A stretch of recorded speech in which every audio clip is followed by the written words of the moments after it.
नमस्कार दोस्तों, आपके लिए लेके आ गया हूँ मैं वीडियो। कक्षा 4 की गणित का 9वां चैप्टर है जिसका शीर्षक है आधा और चौथाई। आधा और चौथाई। और यहाँ पे जो चित्र दिए गए हैं ये देखिए, एक रोटी है, उसको आधी रोटी आपने अभी जानते भी होंगे, जैसे कि आधी रोटी आप खाते भी होंगे। ये देखिए, आधी का भी आधा, आधी के भी आधे को कहते हैं हम लोग चौथाई। ठीक है दोस्तों। इसी प्रकार से ये देखिए, कद्दू या कोहड़ा या सीताफल कहते हैं इस फल को, और ये पका हुआ है। इसमें कई सारे ऐसे बने हुए हैं। देखिए, मान लेते हैं इसके अंदर 8 है, 8 ऐसे बने हुए हैं, तो 8 चौथाई यानी 4।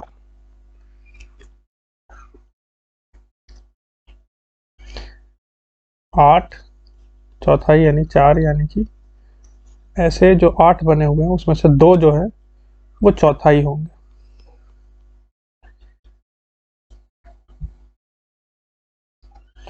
और यदि आप आधा बताते हैं तो 8 को 2 भागों में बांटना है, तो 2 से हम भाग करेंगे, 2 से भाग 8 में करेंगे तो 4 आएगा। तो यानी कि ऐसे करके जो बने हुए हैं इसमें 4, ये ऐसे 4 जो है मिला के आधा बनाएंगे, यदि 8 है कुल। मुझे हालांकि 8 से ज़्यादा ही लग रहे हैं ये। देखिए, बंदर आधी आधी रोटी बांटता हुआ। ये लड़की आधी को भी आधी आधी चौथाई में बांट दिया है।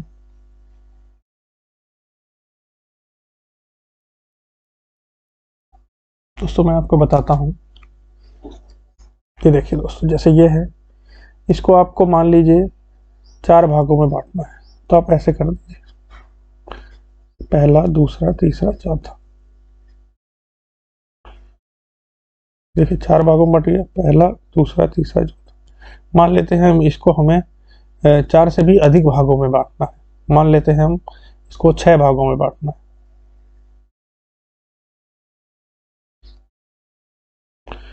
1 2 3 4 5 6। तो हमने ऐसे बराबर बराबर 6 कर लिए। इसको 10 में बांटना होता है तो ऐसे 10 कर लेते हैं। समझ रहे हैं? इसी प्रकार यदि हमारी कोई गोल चीज है, उसको भी बांटना रहता है, तो हम जैसे 4 में हो गया, और यदि 8 में बांटना है तो ये 8 में हो गया, ये 8 खाने हो गए। और भी ज़्यादा करने हैं तो ऐसे ही बढ़ा सकते हैं। यदि सिर्फ 3 में बांटना है, तो जैसे पंखा होता है आपका, पंखे में जैसे 3 पंखुड़ियाँ होती हैं, वो बराबर बराबर बांटती है। जैसे 1 2 3, ये 3 में बट गया, जैसे पंखा होता है आपका। देख रहे हैं?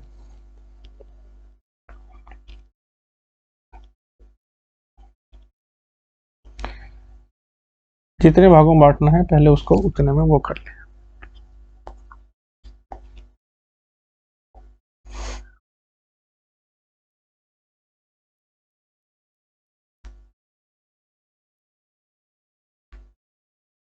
आपने ऐसे करके बांटा भी होगा कभी, आपने संतरे को खोला हो, यदि संतरे को आधा आधा करके, या उसके जो अलग अलग उसमें बने रहते हैं, आप उस तरीके से बांट के आपने खाया भी होगा। रोटी को आपने आधा आधा करके अवश्य ही खाया होगा।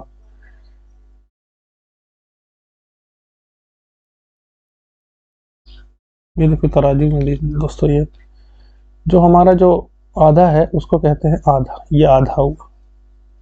ठीक है दोस्तों, ये एक हुआ पूरा, ये हुआ आधा, यह होता हुआ 1/3। 1/3 यानी वही जो मैंने आपको दिखाया था, पंखा जैसे बांटता है, 1 2 3।